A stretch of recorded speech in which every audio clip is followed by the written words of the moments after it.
Assalamualaikum warahmatullahi wabarakatuh. Perkenalkan, nama saya Kris Bintang Pamungkas, mahasiswa kampus Politeknik Kesehatan Jember, Prodi D3 Farmasi dari kelas Farmasi AB dengan NIM 241252383. Di kesempatan kali ini, saya akan sedikit menjelaskan tentang lipid, yang mana lipid sendiri itu merupakan salah satu materi dari mata kuliah kimia organik dengan dosen pengampunya yaitu Bapak Hadi.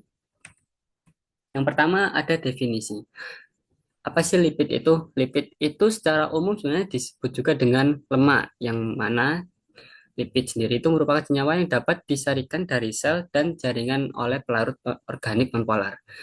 Lipid merupakan komponen tidak larut dalam air yang berasal dari tumbuhan dan hewan. Dia juga tersusun dari gliserin dan asam lemak. Lipid sendiri itu merupakan suatu zat yang kaya akan energi, berfungsi sebagai sumber energi yang utama untuk proses metabolisme tubuh. Lipid atau lemak yang beredar di dalam tubuh itu diperoleh dari dua sumber, yaitu dari makanan dan hasil produksi organ sehari-hari yang bisa disimpan di dalam sel-sel lemak sebagai cadangan energi. Penyusun utama dari lipid itu trigliserida, yang merupakan kumpulan ester gliserol dengan tiga asam lemak yang bisa beragam jenisnya. Di sebelah kiri kita mempunyai struktur kimia dari trigliserida, yang mana dia tersusun dari rantai satu, rantai 2, rantai 3, dan seterusnya. Panjang rantai asam lemak pada trigliserida yang terdapat secara alami itu dapat bervariasi, namun panjang yang paling umum itu ada 16, 18, atau 20 atom karbon. Penyusun lipid lainnya itu berupa gliserida, monogliserida, asam lemak bebas, lilin atau wax, dan juga kelompok lipid sederhana yang mengandung komponen asam lemak seperti derivat senyawa terpenoid atau isoprenoid, serta derivat steroida. Klasifikasi lipid itu didasarkan atas kerangka dasarnya yang menjadi lipid kompleks dan lipid sederhana. Golongan pertama itu dapat dihidrolisis, sedangkan golongan kedua itu tidak dapat dihidrolisis. Lipid sederhana sendiri itu merupakan ester asam lemak dengan alkohol yang tidak mengandung gugus lain, seperti fosfat atau gula, dan tidak dapat disabunkan. Contoh lipid sederhana itu yang pertama ada lemak atau fat, itu merupakan ester asam lemak dengan gliserol. Yang kedua ada minyak atau oil, itu berupa lemak dalam keadaan cair. Yang ketiga ada wax atau malam, yang merupakan ester asam lemak dengan alkohol monohidrat yang berat molekulnya itu sangat tinggi. Lipid sendiri itu diklasifikasikan menjadi lemak jenuh dan lemak tak jenuh. Yang mana yang pertama ada asam lemak jenuh, itu berupa asam lemak yang rantai hidrokarbon pembentuknya tidak memiliki ikatan rangkap, padat di suhu ruang, dan kaya pada produk hewani seperti daging merah dan minyak nabati tertentu seperti minyak kelapa. Di sebelah kiri kita mempunyai beberapa contoh jenis asam lemak jenuh. Yang pertama ada asam laurat dengan jumlah karbon 12, rumus molekulnya itu CH3, CH2, 10 COH. Yang kedua ada asam miristat memiliki jumlah karbon 14 dengan rumus molekul CH3, CH2, 12 COH. Yang ketiga ada asam palmitat dengan jumlah karbon 16 dan rumus molekul CH3, CH2, 14 COH.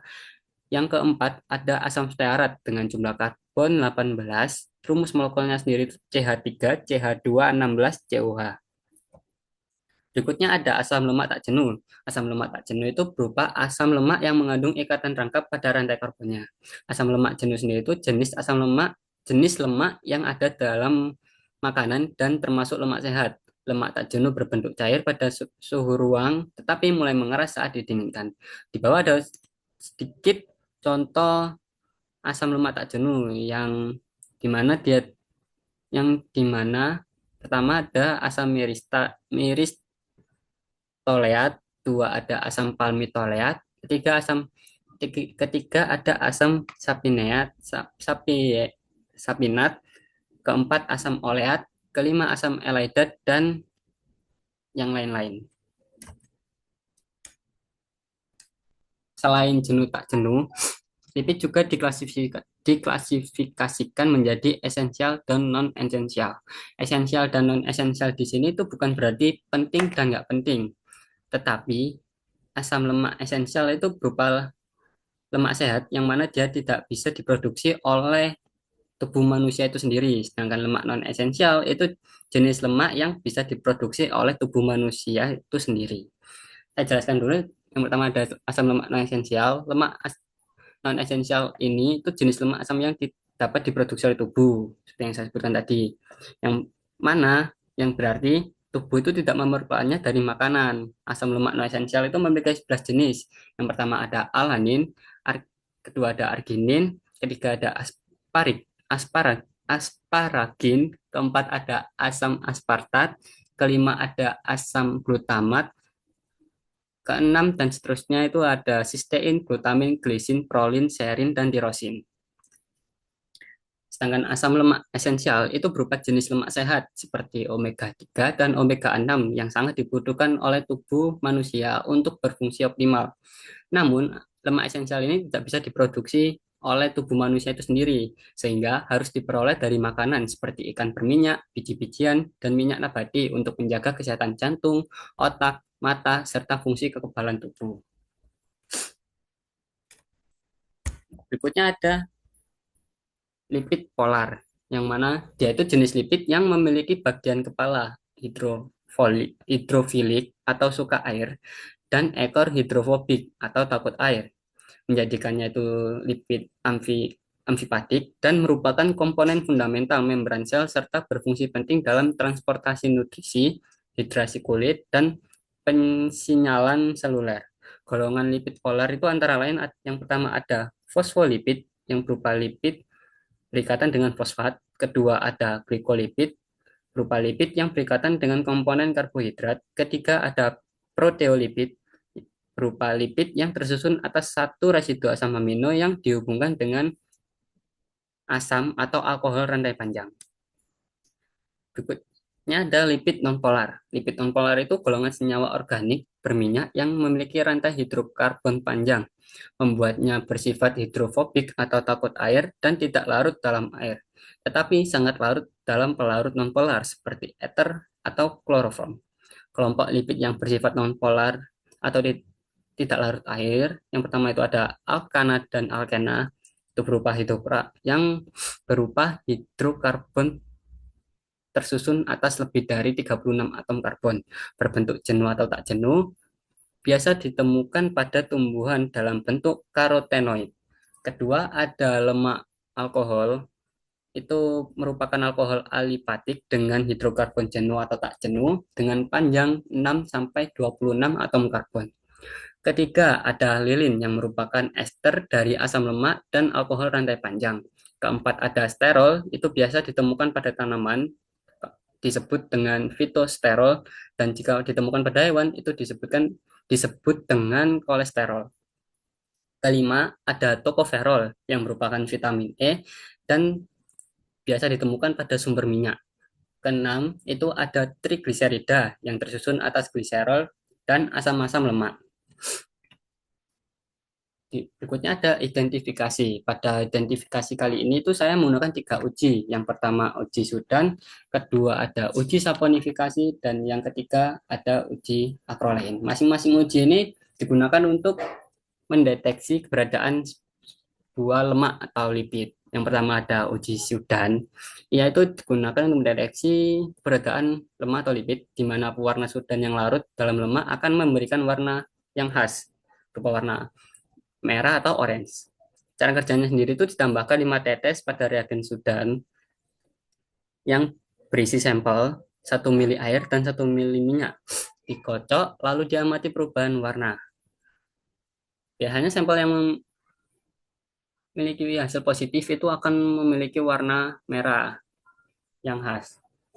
Nah, reaksi yang terjadi pada uji Sudan ini bukan reaksi kimia kovalen yang membentuk ikatan baru secara permanen, melainkan proses pelarutan atau disolusi berdasarkan kesamaan sifat kepolaran atau biasa disebut dengan like dissolve like. Uji Sudan 4 ini itu berupa uji kualitatif yang didasarkan pada prinsip afinitas atau kesukaan nonpolar. Jadi ketika pewarna Sudan yang nonpolar itu ditambahkan, ia akan secara spontan menarik diri dari fase air yang polar dan berdifusi untuk larut ke dalam fase lipid yang nonpolar. Oleh karena itu, uji ini tuh secara efektif mewarnai tubuh lemak dalam sampel, menghasilkan warna merah atau oranye yang khas sebagai tanda positif adanya lipid. Kedua ada uji saponifikasi. Uji saponifikasi sendiri itu berupa reaksi hidrolisis lemak yang menggunakan basa kuat seperti NaOH atau KOH untuk mengidentifikasi lipid yang dapat membentuk sabun. Cara kerjanya yaitu memasukkan larutan NaOH 40% sebanyak 10 mili ke cawan porselin, lalu ditambahkan 10 mili minyak kelapa, kemudian masukkan 10 mili etanol 70%, diaduk dan dipanaskan selama 15 menit sampai berbentuk gumpalan. Setelah berbentuk gumpalan, itu lalu ditambahkan aquades 10 tetes, didinginkan sambil diaduk secara perlahan, lalu ditambahkan NaCl 0,1 M sebanyak 20 mili. Setelah itu disaring, setelah itu campuran disaring.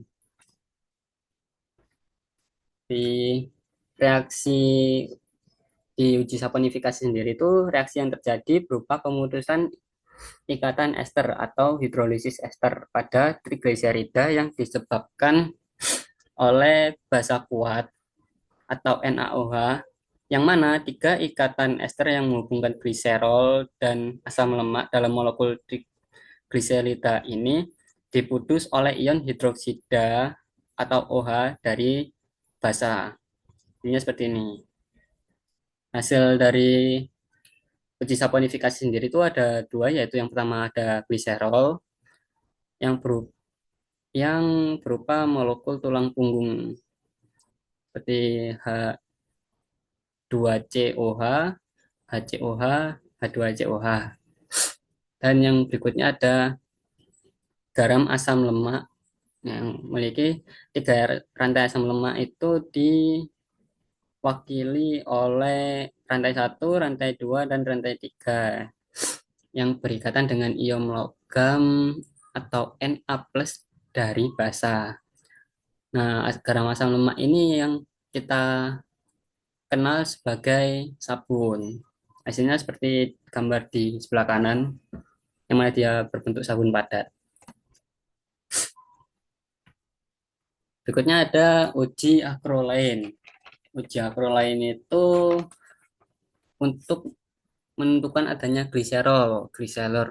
Gliserol sendiri itu merupakan sebuah komponen utama dari semua lemak dan minyak dalam bentuk ester yang disebut gliserida. Gliserol itu ditemukan untuk memiliki berbagai macam kegunaan dalam pembuatan berbagai produk dalam negeri, industri, dan farmasi.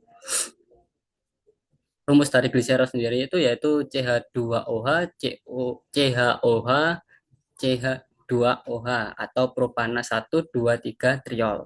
Memiliki bentuk murni yaitu bening dan tidak berbau serta kental. Cara kerja dari uji acrolein sendiri itu ya menambahkan 2 mili gliserol ke dalam tabung reaksi, kemudian ditambahkan 1 gram KHSO4 yang telah digerus, dikocok lalu dipanaskan. Setelah sampel dipanaskan, gliserol itu mengeluarkan bau lain dan berubah warna menjadi bening kekuningan. Reaksi yang terjadi pada uji acrolein sendiri itu berupa dehidrasi atau penghilangan molekul air dari gliserol, yang mana reaksi ini terjadi dua tahap. Yang pertama ada tahap pemutusan pemutusan ikatan pertama. Nah, di bawah pengaruh panas dan KHSO4 ini sebagai agen pendehidrasi, satu molekul air H2O dihilangkan dari gugus OH pada atom karbon nomor 1 dan H dari atom karbon nomor 2. Pada tahap ini itu menghasilkan senyawa intermediate atau perantara.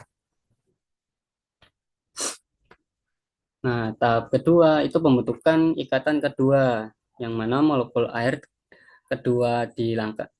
Molekul air kedua H2O itu dihilangkan dari senyawa perantara tersebut.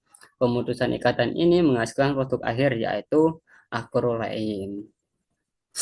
Hasil positif dari uji ini itu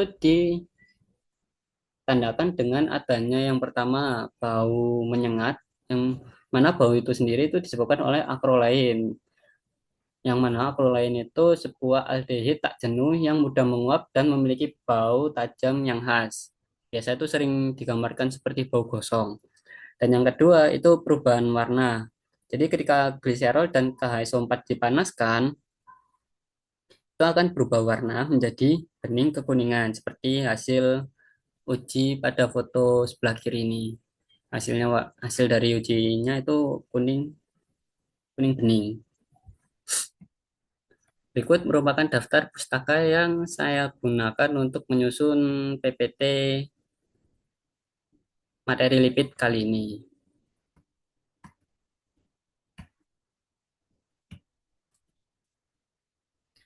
Sekian dari saya, kurang lebihnya mohon maaf. Wassalamualaikum warahmatullahi wabarakatuh.